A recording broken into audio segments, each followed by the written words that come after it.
ओम नमः शिवाय। सावन के पावन महीने में आप सभी का स्वागत है हमारे चैनल स्पिरिचुअल कथा 1111 पर, जहां हर कथा में छुपा है एक दिव्य संदेश। आज हम लेकर आए हैं स्कंद पुराण का अध्याय, एक ऐसी रहस्यमय कथा जो भोलेनाथ के अनंत स्वरूप और कृपा का साक्षात्कार कराती है। इस वीडियो में प्रस्तुत है स्कंद पुराण का अध्याय। इसमें भगवान शिव की दिव्य लीला और उनके भक्तों पर बरसाई हुई कृपा का वर्णन है। यह कथा विशेष रूप से सावन मास में सुनना अत्यंत पुण्यकारी माना जाता है। इस कथा को ध्यान पूर्वक सुने और कमेंट में ओम नमः शिवाय जरूर लिखें। चैनल को सब्सक्राइब करें और बेल आइकन दबाएं ताकि रोज़ नई आध्यात्मिक कथाएं आप तक पहुंचती रहे। इस वीडियो को अपने दोस्तों और परिवारों के साथ ज़रूर शेयर करें। श्रावण माह महात्म्य 5वां अध्याय। श्रावण मास में किए जाने वाले विभिन्न व्रतानुष्ठान और रविवार व्रत वर्णन में सुकर्मा द्विज की कथा। ईश्वर बोले, हे सनत कुमार, करोड़ पार्थिव लिंगों के महात्म्य तथा पुण्य का वर्णन नहीं किया जा सकता। जब मात्र एक लिंग का महात्म्य नहीं कहा जा सकता तो फिर करोड़ लिंगों के विषय में कहना ही क्या। मनुष्य को चाहिए कि करोड़ लिंग निर्माण असमर्थता में 1 लाख लिंग बनाए या 1000 लिंग या 100 लिंग ही बनाए। यहाँ तक कि एक लिंग बनाने से भी मेरी सन्निधि मिल जाती है। षडाक्षर मंत्र से 16 उपचारों के द्वारा भक्तिपूर्ण मन से भगवान शिव की पूजा करनी चाहिए। ग्रह यज्ञ के साथ उद्यापन करना चाहिए। उसके बाद हवन कराना चाहिए और ब्राह्मणों को भोजन कराना चाहिए। हे सनत कुमार, इस अनुष्ठान को करने वाले की अकाल मृत्यु नहीं होगी। यह व्रत बांझपन को दूर करने वाला, सभी विपत्तियों का नाश करने वाला तथा सभी संपत्तियों की वृद्धि करने वाला है। मृत्यु के पश्चात वह मनुष्य कल्प पर्यंत मेरे समीप कैलाशवास करता है। जो मनुष्य श्रावण मास में पंचामृत से शिवजी का अभिषेक करता है, वह सदा पंचामृत का पान करने वाला, गोधन से संपन्न, अत्यंत मधुर भाषण करने वाला तथा त्रिपुर के शत्रु भगवान शिव को प्रिय होता है। जो इस मास में अनुदान व्रत करने वाला तथा हविष्यान्न ग्रहण करने वाला होता है, वह व्रीहि आदि सभी प्रकार के धान्यों का अक्षर निधि स्वरूप हो जाता है। पत्तल पर भोजन करने वाला श्रेष्ठ मनुष्य सुवर्ण पात्र में भोजन करने वाला तथा शाक को त्याग करने से शाक कर्ता हो जाता है। श्रावण मास में केवल भूमि पर सोने वाला कैलाश में निवास प्राप्त करता है। इस मास में एक भी दिन प्रातः स्नान करने से मनुष्य को 1 वर्ष स्नान करने के फल का भागी कहा गया है। इस माह में जितेंद्रिय होने से इंद्रिय बल प्राप्त होता है। इस मास में स्फटिक, पाषाण, मृत्तिका, मरकतमणि, पिष्ट, धातु, चंदन, नवनीत आदि से निर्मित अथवा अन्य किसी भी शिवलिंग में, साथ ही किसी अन्य आविर्भूत न हुए लिंग में श्रेष्ठ पूजा करने वाला मनुष्य सैकड़ों ब्रह्म हत्या को भस्म कर डालता है। किसी तीर्थ क्षेत्र में सूर्य ग्रहण या चंद्र ग्रहण के अवसर पर 1 लाख जप से जो सिद्धि होती है, वह इस मास में 1 बार के जप से ही हो जाती है। अन्य समय में जो 1000 नमस्कार और प्रदक्षिणाएं की जाती हैं, उनका जो फल होता है, वह इस मास में 1 बार करने से ही प्राप्त हो जाता है। मुझको प्रिय इस श्रावण मास में वेद पारायण करने पर सभी वेद मंत्रों की पूर्ण रूप से सिद्धि हो जाती है।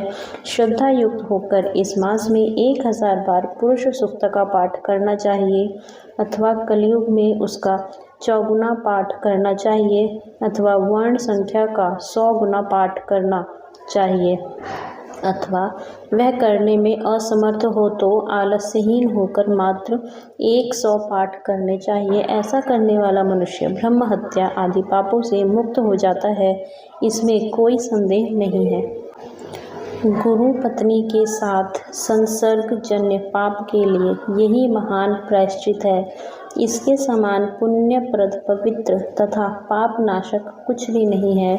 पुरुष सूक्त के जप के बिना इस मास में एक भी दिन व्यतीत नहीं करना चाहिए। जो मनुष्य इस फल को अर्थवाद कहता है, वह नरकगामी होता है। इस महीने में समिधा, चारू, तिल और घृत से ग्रह यज्ञ हवन कराना चाहिए। शिव के रूपों का भली भांति ध्यान आदि करके धूप, गंध, पुष्प, नैवेद्य आदि से पूजन करना चाहिए और अपने सामर्थ्य के अनुसार कोटि होम, लक्ष होम तथा 10 सहस्त्र होम कराना चाहिए।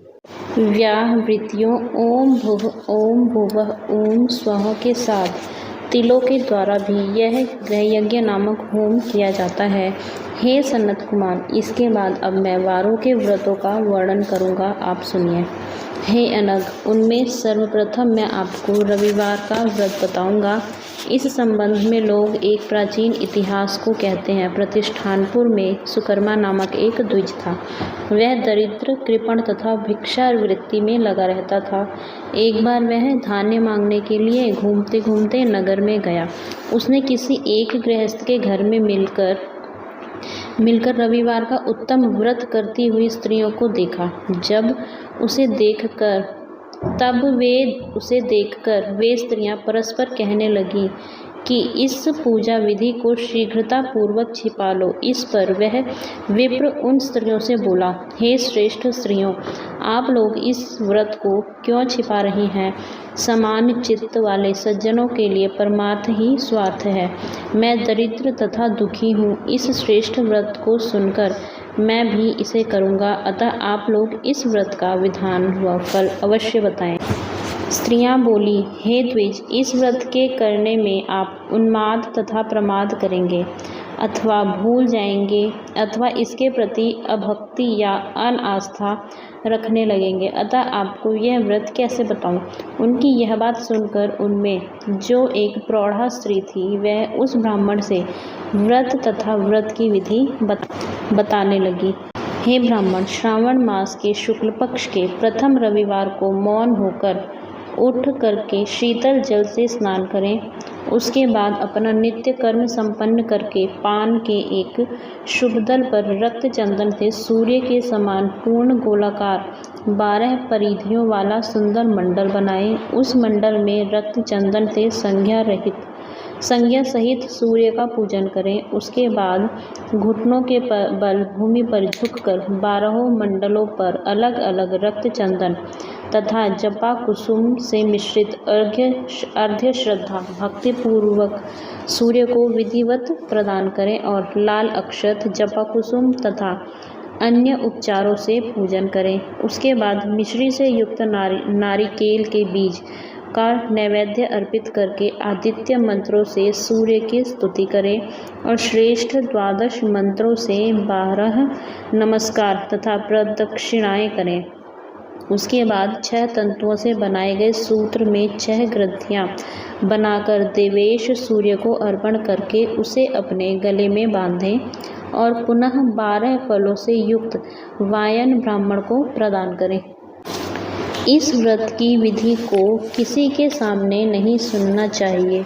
हे विप्र, इस विधि से व्रत के किए जाने पर धनहीन व्यक्ति धन प्राप्त करता है, पुत्रहीन पुत्र प्राप्त करता है, कोढ़ी कोढ़ से मुक्त हो जाता है, बंधन में पड़ा व्यक्ति बंधन से छूट जाता है, रोगी व्यक्ति रोग से मुक्त हो जाता है। हे विपेंद्र, अधिक कहने से क्या प्रयोजन? साधक जिस जिस अभिष्ट की कामना करता है वह इस व्रत के प्रभाव से उसे मिल जाता है। इस प्रकार श्रावण के 4 रविवारों और कभी कभी 5 रविवारों में इस व्रत को करना चाहिए। इसके बाद व्रत की संपूर्णता के लिए उद्यापन करना चाहिए। हे विपेंद्र, आप भी इसी प्रकार करें, इससे आपकी सभी मनोकामनाओं की सिद्धि हो जाएगी। उसके बाद उन पतिव्रताओं को नमस्कार करके वह ब्राह्मण अपने घर आ गया। उसने जैसा सुना था उसी विधि से उस संपूर्ण व्रत को किया और अपनी दोनों पुत्रियों को भी वह विधि सुनाई। उस व्रत के सुनाने मात्र से शिवजी के दर्शन से तथा उनके पूजन के प्रभाव से वे कन्याएं देवांगनाओं के सदृश्य हो गईं। उसी समय से उस ब्राह्मण के घर में लक्ष्मी जी ने प्रवेश किया और वह अनेक उपायों तथा निमित्तों से धनवान हो गया।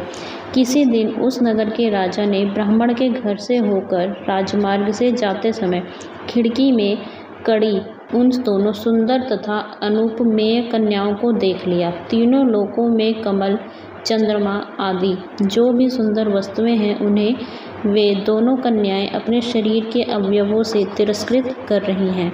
उन्हें देखकर राजा मोहित हो गए और क्षण भर के लिए वहीं खड़े हो गए। ब्राह्मण को शीघ्र बुलाकर उन्होंने दोनों कन्याओं को मांग लिया। तब उस ब्राह्मण ने भी हर्षित होकर दोनों कन्याएं राजा को प्रदान कर दी। उस राजा को पति के रूप में प्राप्त करके वे कन्याएं भी प्रसन्न हो गईं। वे स्वयं इस व्रत को करने लगी और पुत्र पौत्र आदि से संपन्न हो गई। हे मुने, महान ऐश्वर्य देने वाले इस व्रत को मैंने आपसे कह दिया है। हे विधि नंदन, जिस व्रत के श्रवण मात्र से मनुष्य सभी मनोरथों को प्राप्त कर लेता है, उसके अनुष्ठान करने के फल का वर्णन कैसे किया जाए।